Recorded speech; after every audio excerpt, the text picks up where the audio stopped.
Welcome to my channel, and today's story is gonna be Robert the Doll. Now we all know about your typical possessed dolls. From Chucky to Annabelle, we've all known about at least one. But there's one that not many people know about compared to the others. And his name is Robert. Now the scary thing about Robert is, he's real, and I'm about to tell you his story.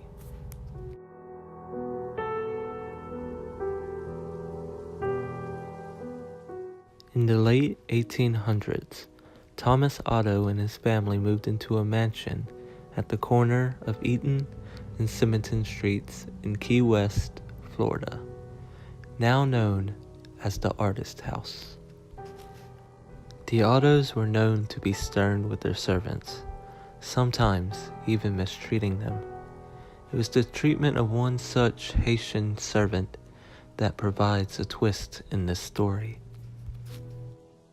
This woman was hired to take care of their son, Robert. One day, Miss Otto supposedly witnessed her practicing black magic in their backyard and fired her.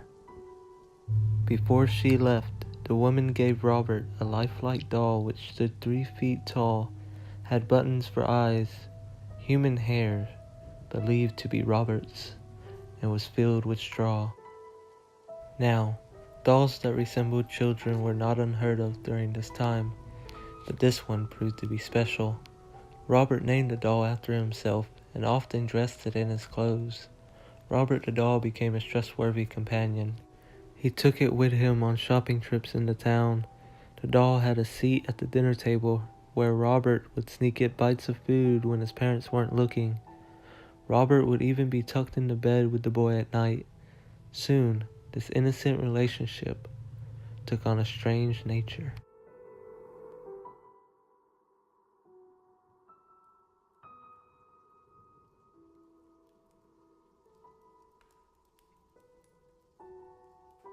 Soon after, Robert chose to be referred to by his middle name, Jean, after being scolded by his mother. He told her that Robert was the doll's name, not his. Jean was often heard in his toy room having conversations with Robert. Jean would say something in his childish manner, and responses could be heard in a much lower voice. Sometimes, Jean would become very agitated, worrying the servants and his mother. She would, on occasion, burst in to find her son cowering in a corner, while Robert sat perched in a chair or on the bed glaring at him. This was only the beginning.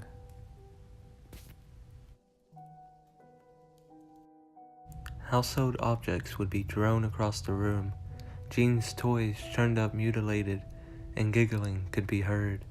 Whenever these unusual acts took place, Jean always said, "Robert did it." The boy took the punishment, but always insisted that the blame was Robert's. As the mischief grew, more and more servants took their leave as new ones were hired. The Otto's relatives felt it was time to do something. With the recommendation of a great aunt, Jean's parents removed Robert from his care and placed him in a box in the attic. This is where he resided for many years. After the death of his father, Jean was wheeled his boyhood home. He decided to live in the Victorian mansion with his new wife.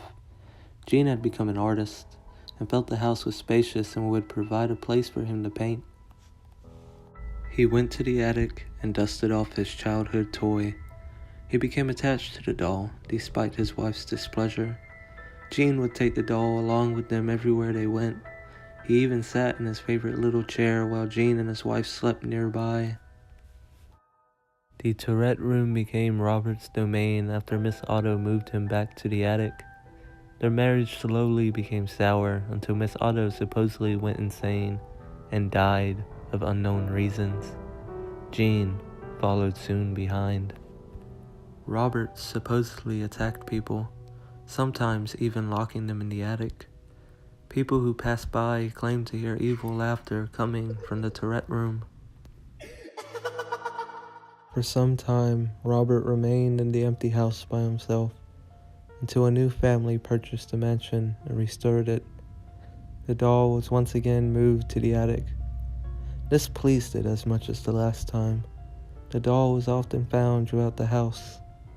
On one certain night, Robert was found at the foot of the bed, giggling, with a kitchen knife in his hand. This was enough to send him fleeing from the house.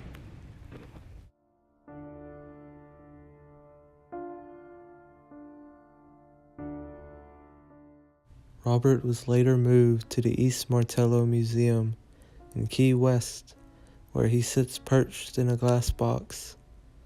Despite his new living quarters, the doll is believed to not have given up his menacing ways. Visitors and employees claim they have seen the doll move. His smile has been known to turn into a scowl. One employee cleaned Robert, turned off all the lights, and left for the night. The next day, he returned to find lights turned on, Robert sitting in a different position than the night before, and a fresh layer of dust on his shoes. Some say he'll even curse you. If you want to take a picture of him, you must ask politely. He'll tilt his head in permission. However, if he doesn't, and you take the picture anyways, a curse will befall upon you and anyone who accompanied you to the museum. The same will happen if you make fun of him. To this very day, Robert remains at the East Martello Museum in his sailor suit, clutching his stuffed lion, continuing his menacing ways.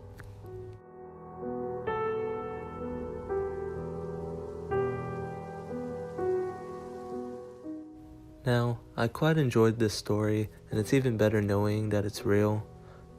Plus, possessed dolls are going to be scary no matter what.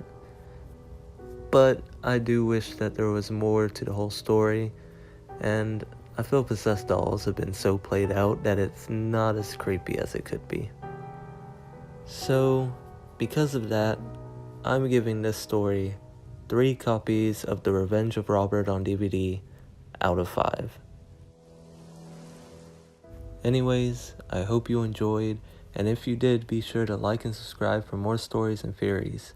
Also, feel free to leave your own rating down in the comments below, and leave a story you'd like me to make a video on. And I'll see y'all in the next video. Hopefully. I didn't exactly get permission from Robert for this video.